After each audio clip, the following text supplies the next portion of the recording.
is there for a while. And sometimes that goes on for minutes before it shows up and says you're live. And then I can say, and we're live. Isn't this It is. Isn't this like one Wednesday. of those? Okay. We can stop and just... No, do the spiel. It just felt like for a second we were in kind of one of those versions of like a person painting a portrait of a person painting a portrait of like a person painting a portrait. Yeah, that's true. But the point is, both from the time you show up on that screen till the time the blue live button actually turns blue and is available to push, and then when you push it, the latency between when you push it and when it shows up and you're actually live can be like it was then, 8-10 seconds, or it can be 8-10 minutes. And that is the most stressful thing in my life, because I am sitting here in front of the In Lieu of Fun audience every day, having said click, and then waiting here. It's like this moment of delayed gratification where everyone's saying, what's Wittes up to this time? And only when it says you're live do I get to say, and we're live. It is Wednesday, August 19th, 2020, 5:04 p.m. We are 4 minutes late today because I decided to share with the Crowdcast audience the agony that I go through with clicking that blue go light button every day. Kate has the monologue today, so take it away, Kate. I was thinking that it's kind of perfect. It would have been perfect yesterday too if Jill had been on, but it's still perfect. It can wait a day. Well, as you might have read, President Trump pardoned Susan B. Anthony, which I know that's because I just basically wanted to say those words on camera with Jill sitting also on camera to watch her facial expression. I just wanted, we have a lot to talk about today, but I wanted to share, I know that I mention this all the time, but my Rochester background is a very unique background, specifically because Susan B. Anthony lived and died in Rochester, New York, and the Declaration of Women's Rights and a lot of the suffragette movement happened in upstate New York, specifically in Seneca Falls, which is about a 30-minute drive from Rochester. Longer story of Frederick Douglass, also from Rochester and born in Rochester. Longer story about the social justice, early social justice kind of place that Rochester has in American history. But in any event, how whatever your town is famous for, your history teacher in 4th grade or whatever decides that they're going to make it the thing. So for us, it was the Erie Canal and Frederick Douglass and Susan B. Anthony and Kodak. And that was I'm pretty sure that took up an entire 6 months of my life every single year, because they just repeated themselves every. So it was just orcas. Orcas? Where are you? You're from Washington? Yeah. Yeah. You haven't been around long enough for that many famous people. So just Ben, what was yours? Every year. Well, yeah, I mean, first of all, if you have to be defined by one great cetacean, the orca is kind of awesome. And yes. I really would not have a problem with that. Okay, so Frederick Douglass is better, but no, Frederick Douglass is more morally significant. Okay, but he can't jump out of the water, and he can't breach the way an orca can, right? I think it's it's a bit of an apples and orange comparison there. I'm pro Frederick Douglass too, but orcas are frickin' big. So I don't want to. If I had to be from somewhere that was known for nothing but orcas, I'd be okay with that. Yeah, I mean, I'm from Washington, D.C., which is about as swampy as it gets. Yeah, exactly. And so we are the few, the proud, the actual Washingtonians, and it's like being from the place that everybody thinks they've got a read on and they actually don't know. And there's all this, you know, whispering about who is and isn't a real Washingtonian among real Washingtonians. And it's all, it's totally silly. And, but I am kind of, I mean, I was originally from New York City, but I'm about as native as non-native people get. And I'm a special kind of native Washingtonian, which is an NIH brat. You know, which is people who came to the Washington area because their parents, in my case, both of my parents, were NIH researchers. And there's certain kinds of DC brats, like World Bank brats, are a different species from NIH brats, are a different species from, you know, New Dealer brats who are still here. Those are all like different complexions of DC brat, but we don't have like a symbol like an orca or like Kodak. So, but anyways, the reason I was kind of mentioning like the local origins was that like Susan B. Anthony was just like this thing. Like I was just like, everyone knows who Susan B. Anthony is and everything that she did, and like the day she died, and about like the 19th Amendment and like all of this stuff, because everyone is learning that 3 times a year in their elementary school history classes. It is like a point of pride that I've always had this like really rich history. And it is also one of my formative memories, and this is all I'm going to say because I just don't even want to talk about the president, what an idiot he is. One of my formative memories is in 4th grade, me writing one of which I'm sure were like 18 Susan B. Anthony essays that I wrote over the course of my life for my 4th grade history class. And my mom sitting next to me and editing it for me, like kind of going through and editing it, and maybe like, Mom, you don't understand. This is not, you're ruining what I'm trying to say. You're ruining it. Like, my mom was like, this sentence doesn't make sense. I'm like, it feels like it makes sense. It's just like this. It's like, you're like, you should appreciate this. You don't even believe in women's rights. And my mom's like, okay. And I'm like, you don't understand what this means to me. And like me kind of saying this. And my dad from across like I just remember this so clearly, kitchen yelling, your mom was editor-in-chief of the Law Review. Listen to her. And I was like, what the hell is a law review? Like, I have no idea. Anyways, all that being said. Can't write. Yes, exactly. Sorry? What, she can't write, to be fair. Yes, I know, So, but I have a question along this theme before we turn to the actual theme of the day. The other day, somebody tweeted, and as a result, I read a pamphlet by anti-suffrage women, who were, of course, the principal leaders, or at least the faces of the anti-suffrage movement. And, you know, it was an amusing thing to read because the arguments were so, from a modern point of view, preposterous. And yet they were not preposterous to people, including women, 100 years ago. They included things like a woman's vote can only double or annul the vote of her husband and therefore is useless, which is certainly not the way I've ever thought of my vote in relation to Tammy Wittes's vote. But it also said that argued against petticoat rule, as though that were something that you would be concerned about.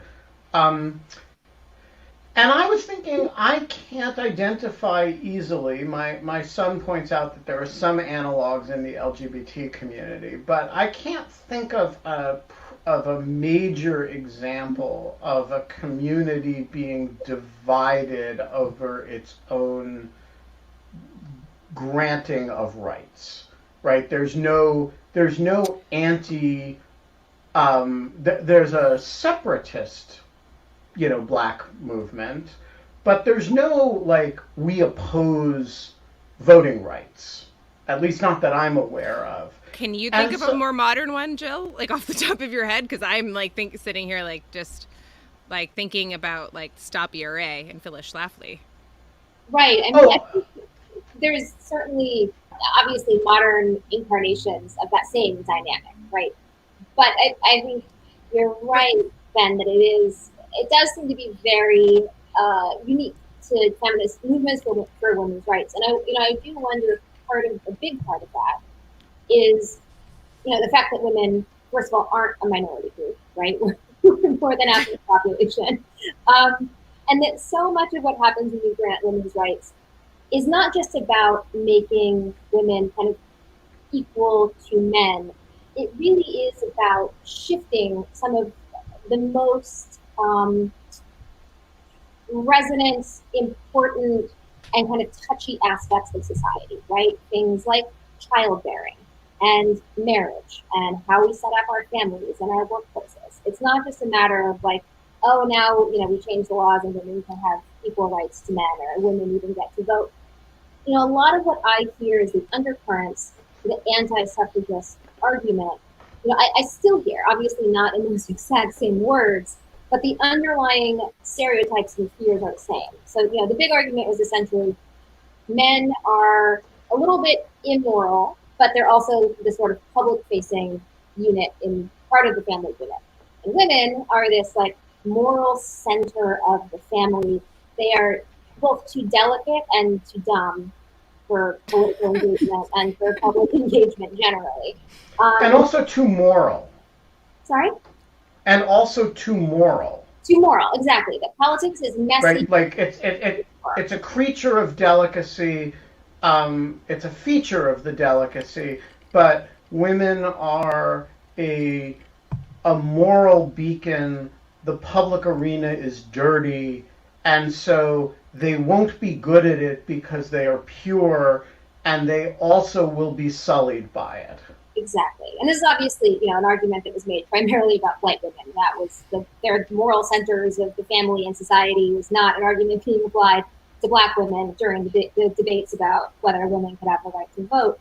But I think, when you think about, for example, the abortion debates today, I hear really strong echoes of that, especially when you see the abortion debates kind of reframed through a quote-unquote feminist lens, through Feminists for Life. Their slogan is "Women deserve better than abortion," and the fundamental kind of underlying value seems to be that women are primarily, in charge of motherhood and the family, and we are fundamentally, these kind of moral, delicate creatures, and that abortion will hurt us, and that you can't give women the right to make those choices by themselves, because we will be injured by it. You've seen this in Supreme Court filings when in abortion cases, you've often seen anti-abortion groups file affidavits for women who say, have been harmed.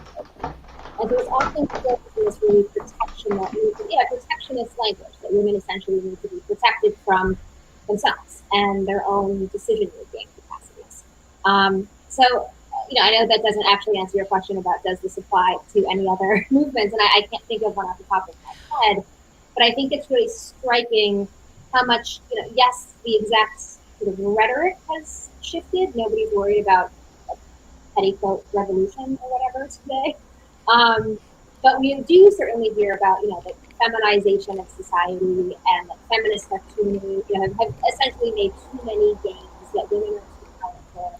And that feminists are seeking to undermine the family and their sort of natural role or what they are naturally better at, which is caregiving. You still hear that from the right. So I don't know that these themes have in any way died out. They just morphed into more modern ones. So I just want to say that I, for one, have not worn bloomers since mid-March. Since mid-March. Those cursed bloomers. I just want to say that if I had to identify a petticoat, I think I could do it. I'm not sure, but it is interesting how little the vocabulary corresponds with our modern reality. But let's shift, because we've already sucked up 20 minutes of our time, and we should talk about your book. So I want to be a provocateur here and then duck out and let you guys fight it out. The other day, we were asked, what is the political opinion that you hold? I'm not making this up, Jill. This really happened on In Lieu of Fun on Saturday. And you can go back to the video and watch it, and you'll be engulfed in rage at Kate. She is asked, what is the political opinion that you hold that all your friends would be angry at you for, or that like you wouldn't want to admit? And she said several things, actually. I'll focus on one. I don't believe in generations. And she said I've told you that before, haven't I? Even in the course of a single episode in which she said she wanted to have you on to talk about her book. I don't know if this makes Kate the biggest hypocrite of your acquaintance or the most broad-minded that one. person of your acquaintance, maybe both. But we have here the makings of a debate, so let's have it. Generations. Should we be talking to boomers or pretending they don't exist? Ooh, I love that. Jill, you start. Well, I wrote a book called Okay Boomer, Let's Talk. So I think my position is pretty clear here. I mean, obviously, generational categories are necessarily fuzzy and imperfect, and how we talk about them does not apply to every single member of that generation. And that would be a silly way to sort of set up this conversation to suggest that every boomer has an identical experience or worldview. I find generational groupings useful because when you look at how did a cohort of young adults do when they were young adults in the 1970s, what did that look like? What did their financial lives look like? Did they tend to own their homes? When did they get married? When did they have babies? When you then compare that to the lives of young adults today, I think that makes for really useful comparisons to get a sense of how things have changed, where we're going. Are we improving or are things declining? And certainly what I found in researching this book, and that I don't think is going to be crazy news to anyone here, is that by many measures, certainly income, wealth, housing, even physical health, millennials are doing a lot worse than baby boomers were. And I think unless we understand that as a generational problem, we're already too late, frankly, in fixing it, and we're going to wind up even later and dropping the ball for younger folks as well. Go ahead, Kate. I was gonna fight it out. No, one of the reasons that Jill and I are friends and have been friends for so long is because she is one of the people that I always feel like I can go to with an idea that is that could be interpreted wrongly in certain ways, but I want to have a thoughtful debate about or think about, and Jill has always been that person and always thinks about these things in a really constructive way. And that is not true of everyone who writes these types of books and does these types of things. And I just have really appreciated that. And so I'm not surprised that even in you saying this, that I am very kind of in you giving your thing, I'm oh yeah, no, I get that sense. The idea of generations as being useful to measuring, but measuring trends and things like that makes a lot of sense to me. What I think bothers me about generations is the fuzziness of when the measurement begins and starts. And that's the thing that I find to be bullshitty. I don't think decades are a good way of ever doing it. Basically because decades have no actual touchstone to the events. They're just arbitrary measurements of time that have nothing to do with actually the events happening in that time. Measuring between really significant periods of time and the fallout from those significant periods of time, as we do actually with boomers, which is you come back from the war, there is a huge surge in population growth, and there is a huge fallout and a trail that leads to for for a long time, and effects that has for a long time. So that actually, the boomer generation, even though it's stretched somewhat, is actually maybe one of the few things that I would say is able to kind of define itself within some type of stricture based on an observable fact, birth rate. Does that make sense? And then but when we get into like things like millennials and like Generation ZYQ, like I have no idea. Like, see, once again, Gen X gets erased. You know, you have a book between you guys, millennials, and the boomers. You just said ZYQ. My poor Gen X people always get erased. Do you hear someone talking, Jill? Like, is someone speaking right now? Actually, the Gen X experience is super specific. What is it? Our generation. So Gen X is 65 to roughly 1979, 1980. Did you have to become an expert in this type of thing to like kind of, did you like think about this a lot about how you're going to define boomer and how you're going to define like, okay, boomer, let's talk, which by the way is Jill's book. It is on Amazon. I have pre-ordered 10 copies to give to all of my closest friends. I suggest you do the same. Like there is, Amazon doesn't deliver to me anymore because it's stuck in the West Yarmouth. Because we're not allowed to have fun anymore. The West Yarmouth black hole, Jill. Like you were also on Cape Cod, so you also. So Jill, anyways, walk us through the thesis of the book. Sure. We're only, we're 24 minutes into the show. We should get to the point. We're the worst hosts ever. Sorry. Why have you taken so long to get to the point, Jill? So the thesis of the book is that essentially millennials are screwed. And I don't know that part of it, again, may not be like breaking news. But even, going into the book, I thought that I had a good sense of the challenges millennials face, like being one myself and writing about these issues a lot. And I found that I didn't even know kind of the half of just what dire straits we're in. And so the point of the book is to look at, what are millennials facing now? What is the landscape of our health, wealth, income, debt, family structures? And then how did we get here? So where were boomers when they were our age? And what political choices were made for them? And what political choices were made for us? And essentially what I found is that you really see 1980, which is the first year, and this is debated that I use as the first year of the millennial birth cohort, as a really significant turning point. It's the year that Ronald Reagan wins his first election. And that's when you see, many of these building blocks had been put in place earlier, but that's when you see this huge turn, and you start to see a real, just 180 from many of the tools that have been put into place to allow boomers to climb en masse into the middle class. And boomers are the most prosperous American generation in history. And millennials are the first to do worse than our parents and probably than our grandparents.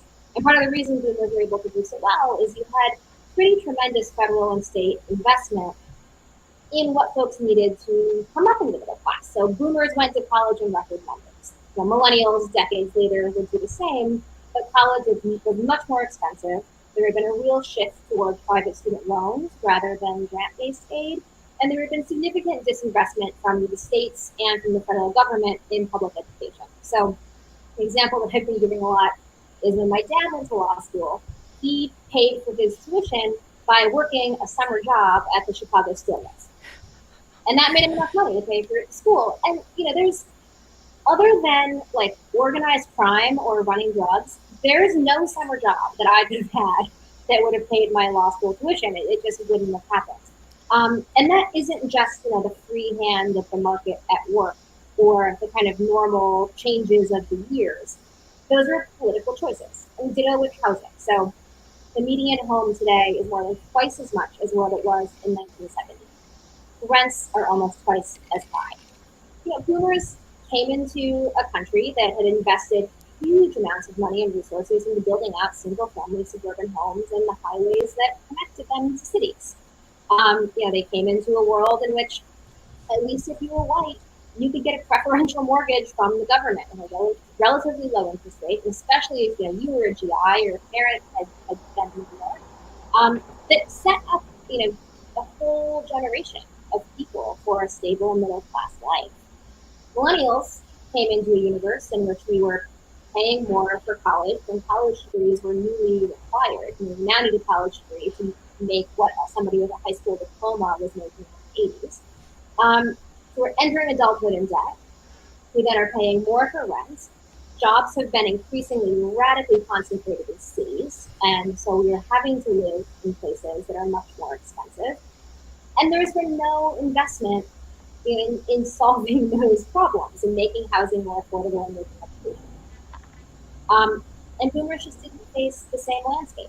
Gen Xers were very much this kind of bridge generation. They enjoyed some of the benefits that boomers did, but they, were in some ways the canaries in the coal mine for what millennials decided to experience.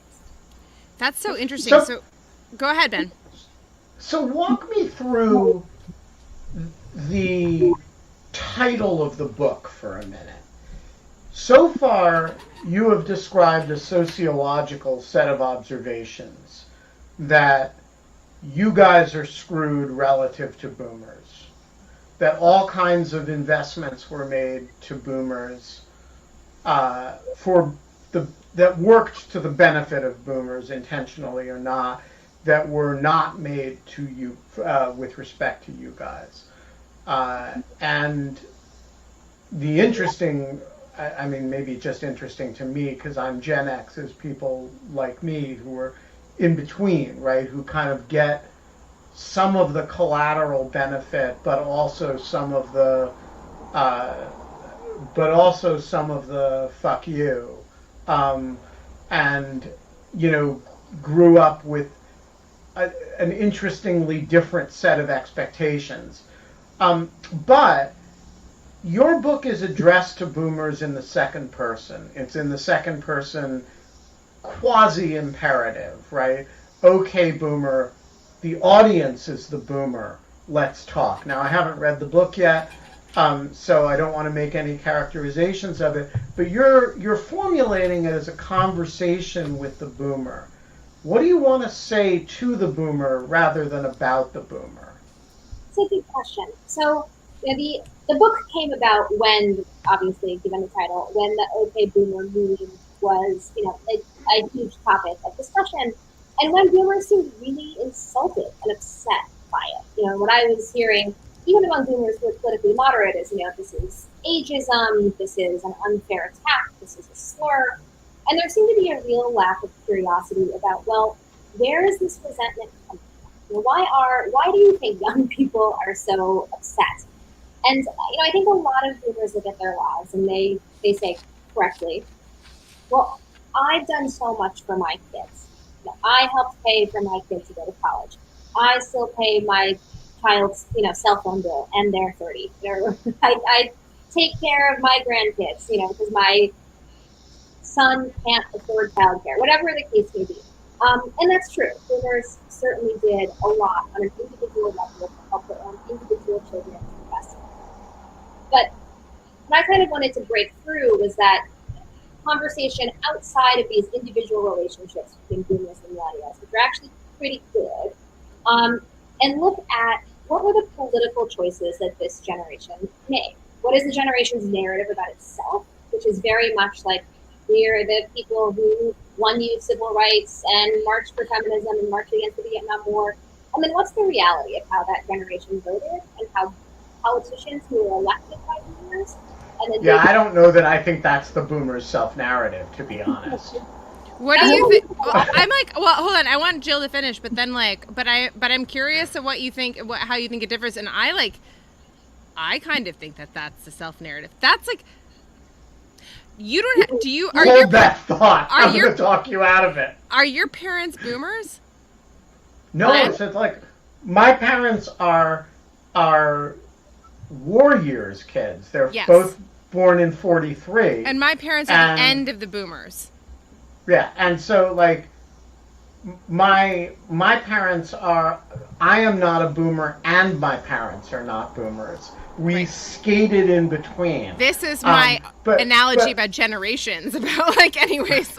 No, but I think this point supports Jill's view of generations. Not yours. Sorry, Kate.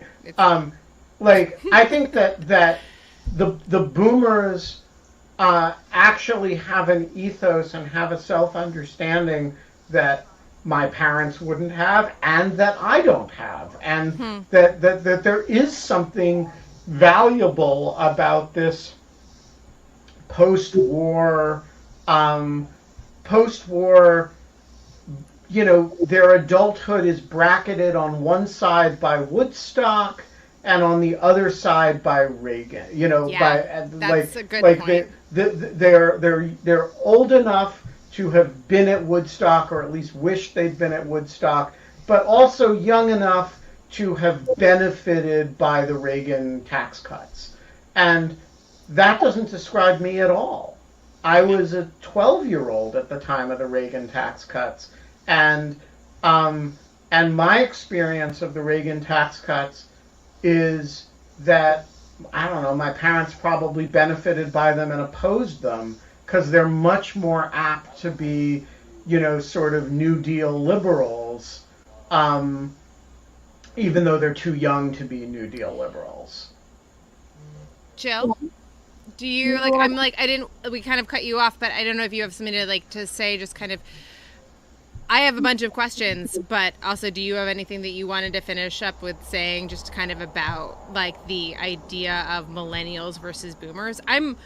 I think this is so fascinating, because the way that you describe boomers, we paid for our kids' education, my kids are still on my cell phone plan, those types of things, that is literally my parents. The kids these days, they're just so selfish. They just care about themselves. It's all about them. Meanwhile, in a property rights perspective, and I kind of want to get into this because I teach property, but also you kind of touch on this in the idea that there were all of this infrastructure and eminent domain and roads built, and you have Robert Moses, and you have this great white flight, and you have all of these things that happen because of boomers and the movement to the suburbs. And my parents made a lot of they worked for the government, but they made a lot of side hustle money, basically by getting small loans from their family, buying properties, improving them with sweat equity, and then reselling them, right? That's a really nice idea. That is not a thing necessarily for our generation to do anymore. My parents do not understand why I don't own yet, or John and I don't own yet, and we're literally, why would we own in a place that could be underwater because of climate change in 100 years and is going to cost us $1.2 million right now for a one-bedroom apartment? For most millennials. You're still paying back student loan debt. Yeah, I think that boomers, it's interesting. Most millennials and most boomers that I at least talk to for the book, and I talk to a lot of people, have a very not my boomer, not my millennial view of gender relations. Most of the millennials I talk to are well, my parents are boomers, and they're great. And parents, boomers have the same thing. Oh, I have 2 millennial kids, and I see that they work really hard. I see that they struggle. But they didn't necessarily, expand that view to the rest of the generation. And one of the things that I want boomers especially to take away from this book is the extent to which so many of the opportunities that they had. And again, not all boomers. This is definitely, white boomers who are the large majority of the generation. But so many of their opportunities, they did not invent themselves. They didn't build the ladder, right? They climbed the ladder that was built for them by their elders and people in positions of power, and as they should have, and as those people should have. But boomer politicians and the people that boomers elected once millennials were being born pulled that ladder up. So, for example, when boomers were young adults, when boomers were young children, there were about $3 spent on future public investments. So things like building roads, building schools, for every dollar spent on entitlements like Social Security and Medicare. That's now reversed. So there's now $1 spent on investments, in the young and in the public and in the future, roads and schools, for every $3 spent on entitlements that disproportionately benefit baby boomers. And as baby boomers hit retirement, that's going to be more like $5 in entitlements for every $1 spent on younger folks. and on the things you need to build a generation of people that can climb up. And that's government work is often, as we know, invisible, which is why so many people will, be protesting for small government, holding a hands off my social security sign. We know that people don't often make the connections between what they're able to accomplish and achieve and what they get, what benefits they enjoy, and the actual government mechanisms that give them those benefits. And that's certainly been true, for much of the baby boom generation. And so I think when those benefits were then pulled away from millennials because they were invisible in the first place, our boomer parents didn't necessarily see what was being taken and didn't fully appreciate the broad impact that it would have. Yeah, go ahead, Ben. No, I was just going to suggest we go to some questions because we've got a bunch of good ones. Sure, we should go, but I have one quick thing. So all right, so I'll bring in some people while you ask your question, and then we will go from there. So we had Larry Lessig on a couple of weeks ago now, I think, and he had this kind of radical, I might be kind of oversimplifying this, but he had this kind of radical concept of basically it was he was that his kid said to him okay boomer when he said something, and he was yes, push back on me, I don't it is time to subvert the old, and it is you are doing the right thing in doing this. And I kind of was how push far back on everyone in my generation except me. No, he was actually I'm so glad you're contradicting me. I'm you're a better father than my dad. My dad's shut up. But there is kind of this I think that there was this interesting kind of part of this that was basically okay, well, maybe it is time that democracies start we have these extended periods of longevity, and people are just living longer and everything else. Maybe it's time that people stop voting when they get to a certain age, that we have a minimum age for voting. So maybe we should have a maximum age for voting. And of course, people were oh my God, how dare you ever think that this is an okay thing? I still don't quite understand why this is so offensive to people. But I'm curious, what your thoughts are on something like that. Do you think that there should be Should we have a 28th Amendment to deprive boomers of the franchise? I mean, it's 100 years since the 19th Amendment. It's only 11 more amendments we would need, and we could just, put it in front of the states today. Within a few years, we could take away the franchise from all the people that you think are the problem. What do you think? I'm against it. Damn it! I don't think we should disenfranchise boomers. The only one who wants to disenfranchise old people. Right? So I don't want to disenfranchise old people. I will say, though, that I think it really is imperative for boomers to recognize the degree to which they have had near total cultural, economic, and political power now for several decades. And that while boomers have a tremendous amount of wisdom and experience to share, and I certainly don't think boomers need to go off and die in a corner somewhere, I do think they need to share power.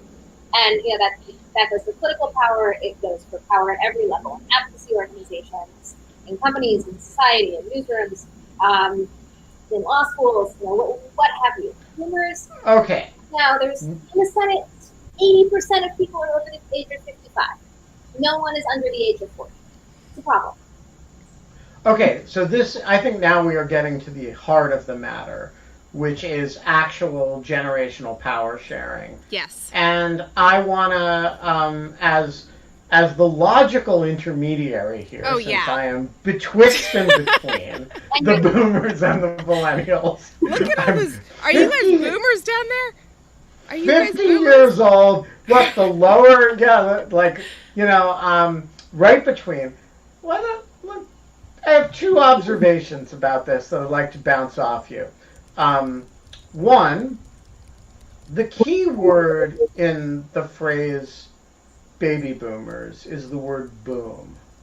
That, people came home from World War II They had a lot of sex relative to the amount of birth control they busy. used. And they produced a real shitload of children.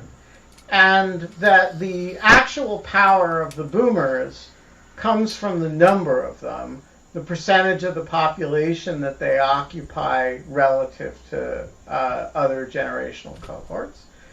And that honestly, and this is going to sound crass, and I don't mean it to, that is a self-correcting problem. The number of them declines every year. The number of you guys declines much more slowly every year. And so why is the natural attrition of boomers relative to millennials, and frankly people younger than millennials, not the answer to all the problems that you've articulated? Well, as we mentioned, boomers are also living longer. They're the longest living generation in American history. And so they're occupying positions of power for much longer, which, again, is not necessarily a bad thing up until the point where it then excludes the young from coming into their place. So, as I said, not a single senator under the age of 40. There's never been a millennial in the Senate. That wasn't true for baby boomers. There are a number of baby boomers who took their Senate seats, including people like Rick Santorum, Russ Feingold, when they were in their 30s. We haven't seen... Alas. Sorry? At least in one of their cases. Oh, God. I was going to say... I hate Rick Santorum. Even Joe Biden, he's not a baby boomer. He's a member of the silent generation, but he entered the Senate when he was 30 years old. And we haven't seen that elevation of the young. We've heard that 2018 was a record election for millennials in Congress, and it was because we went from 1% to 6%. Great. But millennials are now the largest adult generation, and that takeover happened at sometime around 2016. Yet we hold 3% of American wealth. When boomers were young adults, they held more than 21% of America's wealth. So we are behind, even compared to where boomers were at our age. And yes, of course, boomers are going to die off. Millennials are going to take over at some point. But our lives are not, we're on, at least on the course we are now. Our lives are not set to be as prosperous. And we aren't entering those positions of power and authority and influence as at young of an age as boomers did. Gotcha. All right. Let's hear from some boomers. David, I don't know if you're technically are you a boomer? No. I think my problem... Oh, no, you're muted. You started out You're okay, muted. but then you're muted now. Hang on a sec. Why is your mute not turning off? There it is. Okay. Are you a boomer? So I'm right on the border. I'm 65. So it could go either way, right? So which do you identify with? Do you think of yourself as a boomer or as Gen X? So I think that I have a lot of advantages, frankly, of a boomer because my parents have helped me. But in my heart, I'm a Gen Xer. I think most people who are 65, who are born 65, think of themselves as Gen Xers. Because it doesn't have... Because nobody says, okay, Gen X. Anybody who's born after, 1955 says they're not a boomer, which is always fun. Is that interesting? All right. Anyway, sorry, but go ahead. But I think that's right. You have to stop somewhere, right? Like it has nothing to do with the war anymore, and the population boom, as it were. But anyways, go ahead, David. So really, or as I sometimes like to say, Daniel. This is a book about economics and socioeconomics fundamentally. So is one of the answers to a more equal society, does that include things like, I'll say, universal basic income? And what about a wealth tax? Because, and also when you're talking about Congress, the people in Congress, especially the people in the Senate, they are millionaires, multimillionaires, and little people like me, I am not that. Yeah, I mean, the book definitely has quite a bit of class critique in it, and it is fundamentally a socioeconomic issue. It's also a racial issue, which I know we haven't touched on yet in this discussion.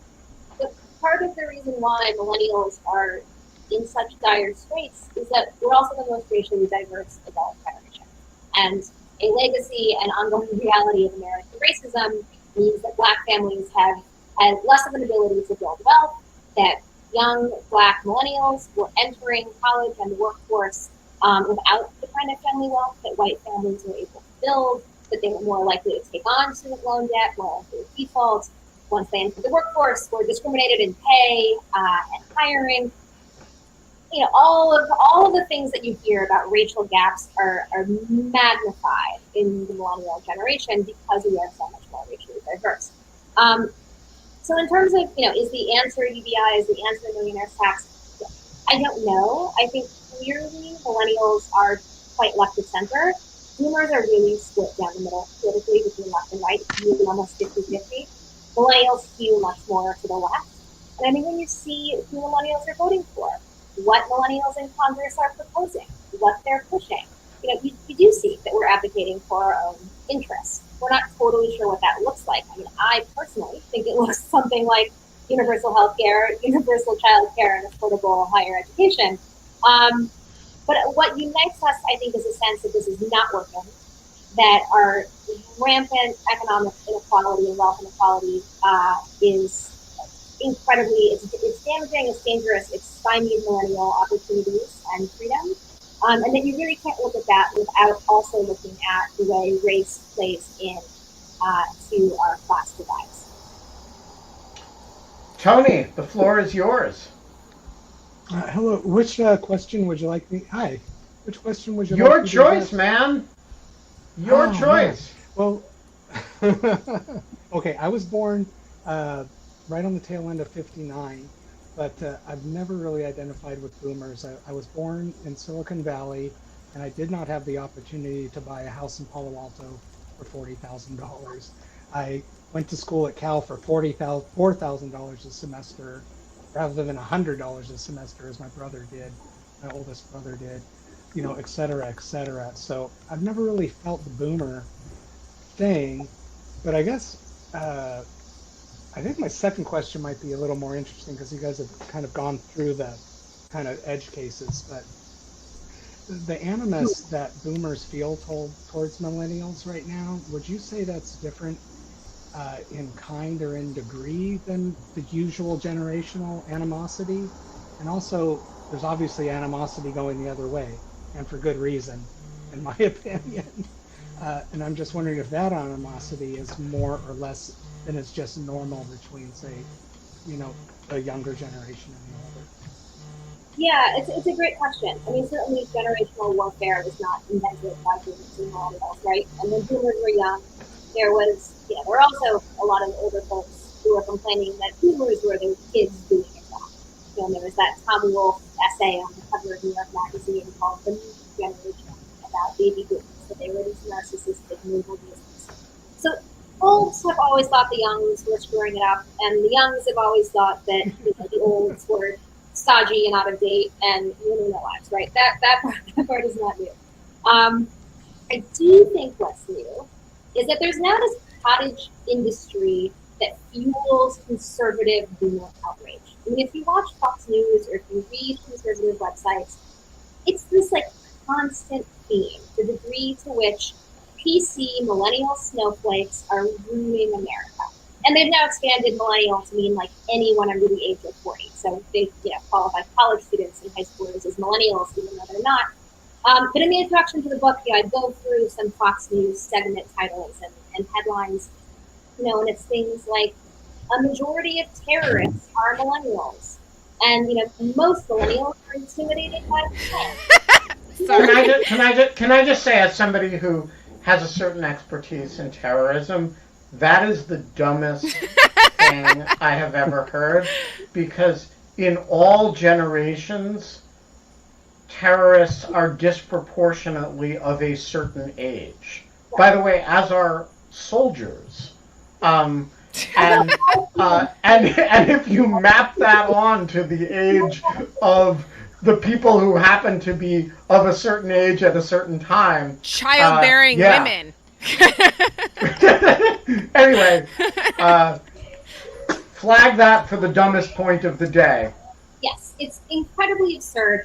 But what it does is it fuels what I call in the book the boomer outrage industrial complex of, this message that Fox News and right-wing publications send through a lot of different mechanisms. But one of them is that, these young liberal millennials, as epitomized probably by AOC, are dangerous. They're coming for you. They're coming for the American way of life. And I don't know that we've ever seen quite a cottage industry of generational outrage like that. That's a really, really interesting point, and one that I think has a lot. My parents didn't talk about their parents that way. Like, they talked about them as being out of date and old, but they did not talk about them in terms of, like, there was some type of warfare going on, right, Ben? Well, but I mean, the whole late 60s, early 70s generation had a real ethos. I mean, the slogan was never trust anybody over 30. I mean, there was definitely an element of that. I don't think it had a industrial quality the way you're describing it. And certainly, I have my differences with AOC, but the way she is kind of cast as a type that represents a generation and its politics and its is very wrong for one thing, and also very offensive. And I think the point that there's a industrial commodification of the outrage is a very interesting one. All right, we are running out of time. We have 3 people on the board. We are going to get through them all. Kathleen, you've been very patient. You are unmuted, and the floor is yours, and I love the elephant in back of you. Oh, thanks. The elephant actually has a little girl leading her by the trunk. My question is about people in an immigrant-heavy community as opposed to baby boomers in a non-immigrant-heavy community. And the expectations were very different around you will find a nice guy and get married versus you will go to college no matter what. And I really, having moved around a lot as a teenager, I experienced both sides of that. And what do you mean you want to get married? You're going to go to college, you're going to be a doctor or a lawyer, or you're going to go find a nice young man to take care of you the rest of your life. What do you need college for? So do you think that there is an immigrant impact on how baby boomers came up? Great question. Sure. Yes, I think there probably was. Millennials are a much more kind of immigrant-heavy generation than baby boomers. Baby boomers have actually gotten less white as they've aged because of immigration. Interesting data point. But yes, of course, baby boomer women, I think, in particular, were this kind of bridge generation between an older way of doing things and a newer way. When I look at my parents, my dad is the son of 2 immigrants. My mom's mom was here longer than her dad's family wasn't. And, for my mom, her dad paid for college for the boys, but not for the girls. Because that, my mom was born in 1953 or 54. Because that was the belief in their community. And she was also raised in an immigrant community on the south side of Chicago. And so, of course, that absolutely shaped boomer opportunities. And often we talk about baby boomers, we're talking about the folks who were the majority of that generation. So, white baby boomers. A lot of the stuff I'm talking about does not apply to baby boomers born in Black families, right? Yeah. You're not easily able to buy a house in a neighborhood that has been blue lined with a federally backed mortgage if you were a Black person. And in my book, I address this all much more in depth and with a little more nuance than is probably possible on a podcast. But I think I like that question because it's a good reminder that no generation has a completely unified, identical experience. And that, baby boomers, although they're a less racially diverse generation than millennials, and they are a generation fewer immigrants than millennials, still had a pretty wide diversity of experience. And boomers that, for example, were raised in immigrant families, were raised in families of color, did not have the same opportunities, expectations, and cultural experiences as the kind of dominant boomers. Because boomers came up in this time of monoculture, right? Like, one television in the house, that white experience very much dominated the sort of cultural perception of boomers. Millennials, we now live in a place in a technological universe where we can have a multicultural, right? Where we can have different art and television shows and movies that reflect a diversity of experience. And so that's part of why I think our generation is also understood with a little more nuance than perhaps boomers got. So we have two more questions. They're from Gwen. I'm so sorry if I'm mispronouncing your name. That's I know how to pronounce Gowan DeLayer's last name first name because we went to college together. And Gowan, I literally don't think I've seen you since we were in college. Yeah, well, no, the reunion. Remember? I think it was a 15-year reunion. You were there. Did we run into each other at a reunion? Yeah, we did. I know you at this point mostly from Facebook, but it's great to see you. I would have gotten my hair cut if I had known I would have been on screen. So I would have let my hair grow if I knew you were going to be here. So I have a question. I'm looking forward to this. Look, I'm an Episcopal priest. I live with 4 millennials, and who I support, and they cannot afford to live anywhere in this neighborhood. And some of them have really good jobs. So one of them actually said to me, what the boomer generation could do is just liquidate their retirement funds and invest in climate change and basically spend their money to save the planet. I don't know. What do you think? Maybe that's... Yeah, great idea.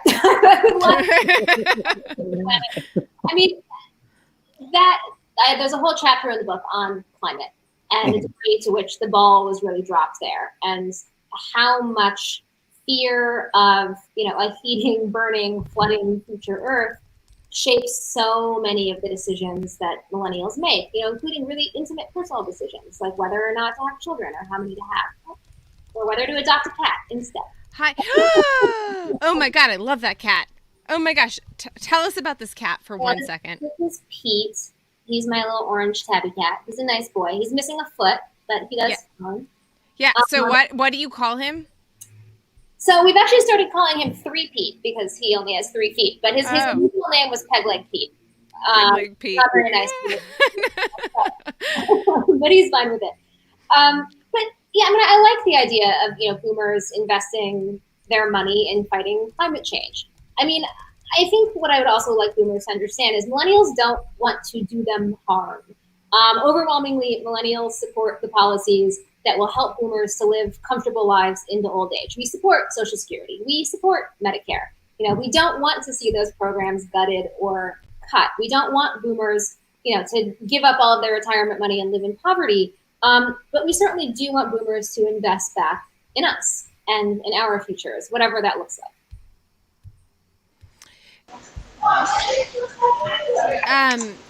James, the floor is yours. Hello. I just want to, thank you guys for bringing this topic up. I've long believed, like Kate, that this is kind of a marketing ploy. And what I think about is like the BuzzFeed articles that come out and say, hey, do you remember this stuff? Then you must be of this generation. And I always felt like it was nothing that generations were never a cohesive enough group to generalize about. Once you get beyond the hard cutoffs in terms of years, every article I read was about, waxing nostalgic about pop culture references and consumer products. But that always left me out, feeling left out because how are we defined by what our parents could afford to buy for us growing up, or access to cable television and that is such a good point. But just FYI, that is such a good point. Like, my parents wouldn't let me watch The Simpsons. Apparently, my entire generation is supposed to identify with The Simpsons. I was never allowed to watch it because my parents thought that it was obscene. for whatever reason. So like, I don't know. Anyways, sorry, go ahead, James. But I just like, I'm like identifying with what you said. No. So that was my first question about, what do you think about defining, generations based on cultural references? And the second one I think have already been picked up on, but my wife was a Fulbright scholar here, and she had no idea what most of the people would talk about, Where's and here? like, small talk conversations. She's from Nepal originally. So she actually identified culturally more with my grandmother than even my mother, much less her own American peers, as an immigrant, from a developing country. So I just told her, if you have no idea what people are talking about, they're talking about movies or TV shows 90% of the time. Yeah, my husband also grew up without a TV or like apparently any access to pop culture whatsoever. So I always But a lot of pesto. A lot of pesto. He did a pesto farm. He was a child laborer on. But yeah, I always tease him that he's a spiritual boomer because of his like total lack of context for anything that any pop culture references that I or any of my peer groups are making. But I do think that that's an important point. That part of what I'm trying to do in the book is get away from these sort of cultural understandings of generations. That it's not about did you like New Kids on the Block, or did you grow up watching Leave It to Beaver or The Brady Bunch? It is more about what were the economic, social, and political conditions that animated your experience, particularly of young adults. And to something I've been thinking about, Kate, since the beginning of this conversation is that it frankly might make sense to talk about generations in narrow terms. Boomers go from 1946 to 1964, almost 20 years. Does it make sense to say that somebody, that Donald Trump has a similar cultural, political, social, economic experience as Kamala Harris? Right? Trump was born in 46.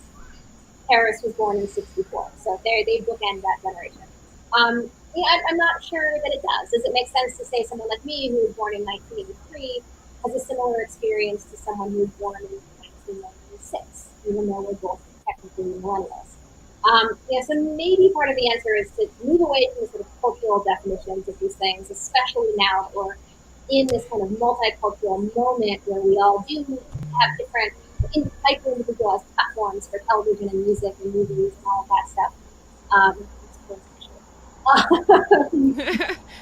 instead kind of narrow the definitions of generations a little bit so we can best understand the political and economic forces that shape our experiences. But that's a fascinating point, because if you take it seriously, it suggests that we could identify major policy interventions of one sort or another that define those experiences. For example, the most famous of which would be the GI Bill, right?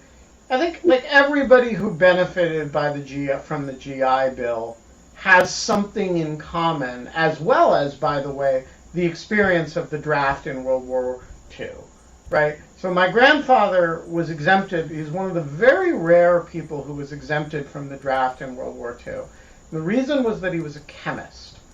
And so he spent the war, chemists were much more valuable than soldiers, and he spent the war doing explosives chemistry in Pennsylvania. He, to his dying day, he died at 97, and he would describe the thing that separated him from all men of his generation was that all of the others of his acquaintance had this experience of what they did during the war. And he was like, well, I was in graduate school and then I got, assigned to work in a different lab on explosives, right? And he really thought that was what separated him from other men of his generation. And so, and I don't question his experience of it. When you would see him with his colleagues and his friends, they would all have these war experiences, whether it was World War II or Korea, whether it was, the Far East or whether it was Europe. and he was a chemist. He was kind of like a nerd like us, and so I actually wonder if you could identify the 20 to 30 defining policy interventions that actually define the generational cohorts that you're describing, rather than sort of boomer or millennial. I think that would be a really interesting piece of sort of policy history. And she did this in the book, but I also kind of want to say, like, just like Jill, like, I want to say that, like, we started this entire show with this idea that I was challenging the idea of generations, and I do, like, and I still kind of do, but I do agree with the idea that boomers are a generation. I might less agree with the idea that millennials are a generation. I have no idea, like, really, like, the moment. Because you are one, you can't see it in yourself. I'm not one. I'm really not one. I, like, literally am not one. I am like you on this. I am 100% between Gen X and, like, I am, like, on the border. Like, I'm not. My point is like, but, like, to a greater point, Jill, you do, like, a tremendous job of splitting this out of kind of really frivolous in my understanding. Not to diminish other people, but, like, and BuzzFeed, but, like, frivolous understandings of culture and and, like, oh, did you, like, listen, like, I watched Get Smart every night. That was a 1960s show. Like, I watched that every night when I was, like, growing up. It was, like, so my you're favorite. A boomer.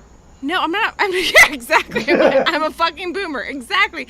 That's why you can't define it by culture, because culture repeats itself. It's not a